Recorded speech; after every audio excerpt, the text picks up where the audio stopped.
Hey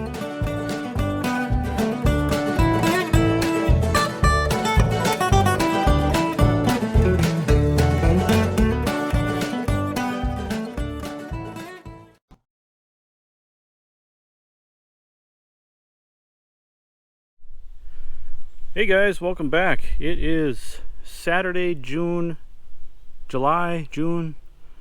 December, July 30th, and we are headed to the Little Log House Pioneer Power Show, and I think it's the 31st annual. But first of all, let's get something out of the way. Long time no see. There hasn't been much going on around here. I've been working a lot of double shifts. I've been working for Rudy when I'm not doing double shifts, so quite frankly, I haven't had time to do anything except get these tractors out of the garage after getting Connor's Super M done. So I'm also using my other microphone. I'm not using the wireless one that Hans sent because I'm just I'm gearing up to get to the show, and this one works better for show use. So I'm gonna be traveling with my 3-year-old, so first time experience, you know, filming, having a 3-year-old at the show with me.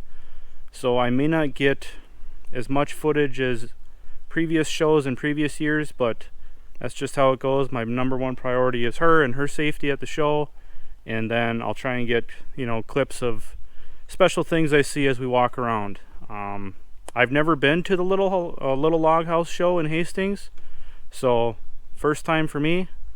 Let's stop wasting time gabbing and get on the road. Alright, well, we made it down here. It was about a 70-mile drive, about an hour, but let's head towards the gate and see what we can find.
is a pretty rare tractor here.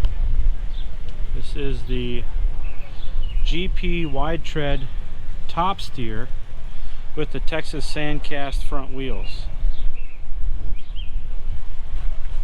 Pretty rare tractor. It's kind of what competed with the Farmall regular and the early F20.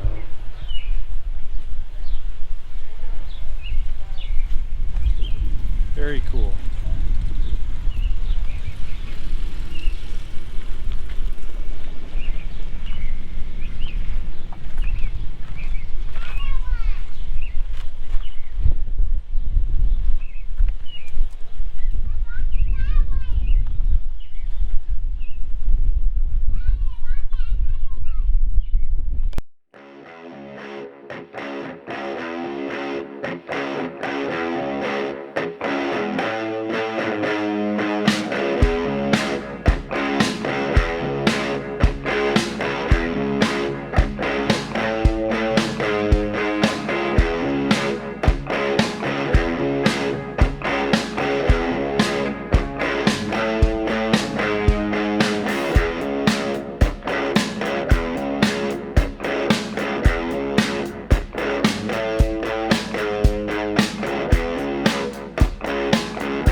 originated the throwaway shears. You didn't have to have them sharpened by the blacksmith. You just unmolded the old ones, molded the new ones on, and used the old ones for welding. Bob Roddy in 66 is 1951, all polished up. Has the side panels on it, the 4-cylinder engine. Jake Roddy went over to Adam Craft's place and said, I'd like to buy an F20, and this is what Adam told us. So Jake painted it all up, correct colors, 1936. The F20s were that color until November 1st of 1936, and after that date they started building 1937 models. Martin Carrazza since 88 Oliver, 1952. He's been creative. He's got some super side panels on it that aren't covering the engine, or it could be a transitional tractor. Ivan Carrazza, 1948 Super A. A little bit of a work in progress.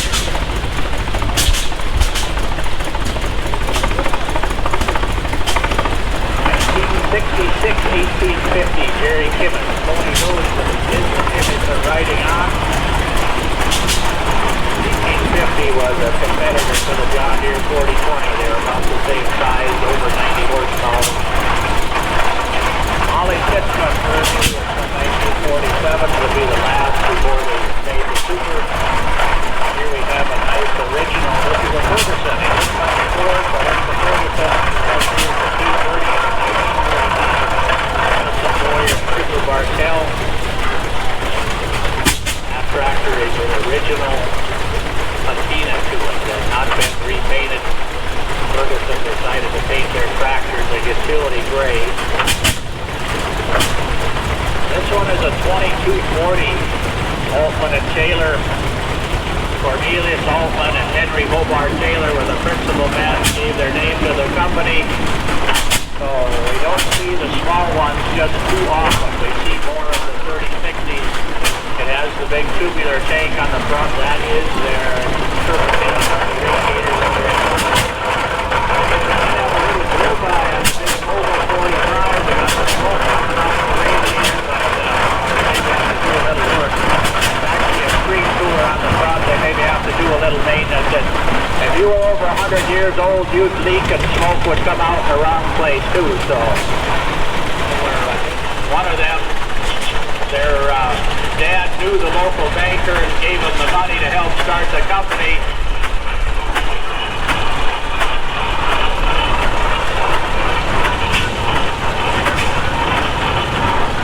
Joe is the engineer and he's holding up the applause sign, so that tractor being so rumbly and noisy, I don't know if you could hear any applause anyway, but I believe it's a big 2-cylinder tractor. Devin Malacott of Faribault has a 70 gas from 1955.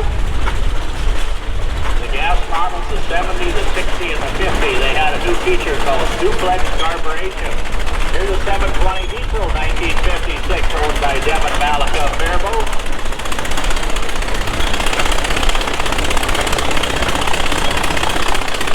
Nice 3-point hitch on it. I believe it has the pony engine for starting. All the way back to 1911, this is a big 1525 Fairbanks horse oil tractor, it says. It has a process that's called a screen cooler. Warm water comes on the engine, goes to the top of the screen cooler, runs down the screen, and hopefully it's cooler by the time it gets back to the reservoir. Basically, it's a very large engine sitting in a frame, 1,500 plus cubic inch for that Fairbanks Morse 1525, 1911. Caterpillar 60 gas, a company called Best and a company called Holt got together, and what should we call our new machines? Well, it kind of crawls along like a Caterpillar, so they took the trade name, been using it ever since. The early Caterpillars were gray like that with the red accents, the red letters, things like that. The gas traction company out of the Twin Cities had their start until they were purchased by Emerson Branningham, but they all built big Fords that are very similar to this. This one does have the Emerson Branningham name on it.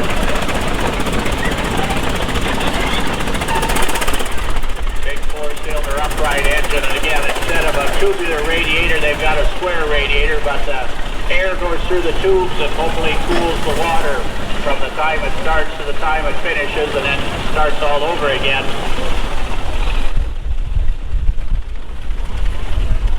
Whole group of people up on there, but the principals, Al and Terry and Severson from Blooming Prairie, they run the Countryside Machine Shop in Bixby, and they're called upon every so often to do some machining on a vintage piece.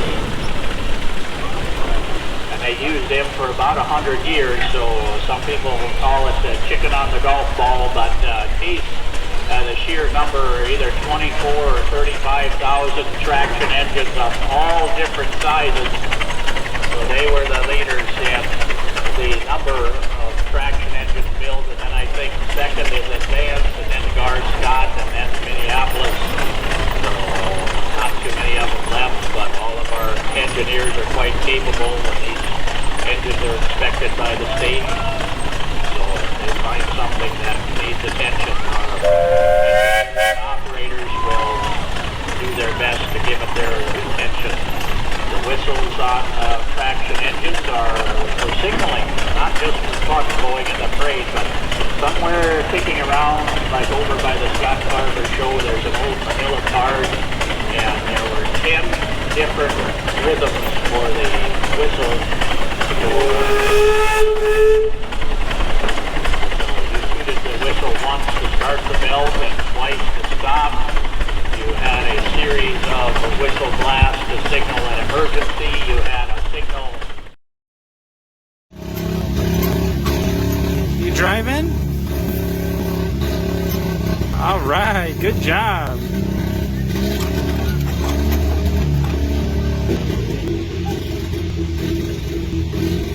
Yep, hit all the levers.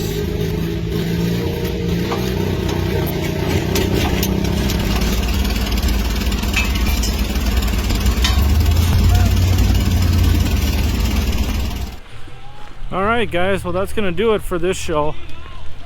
This show is entirely too big to see, well, for me in one day with a 3-year-old. It's you guys really owe it to yourselves to check this place out. I think it gives Rolog a run for its money. There is so much to see and do here. It's incredible. I think I just found one of my new favorite metro area shows. But anyways, thanks for watching guys. Thanks for tagging along with us, and we'll see you in the next one. Probably be next weekend at Scott Carver Threshers. So let's hope, anyways. Let's hope we can make it. Take care guys. Thanks for watching.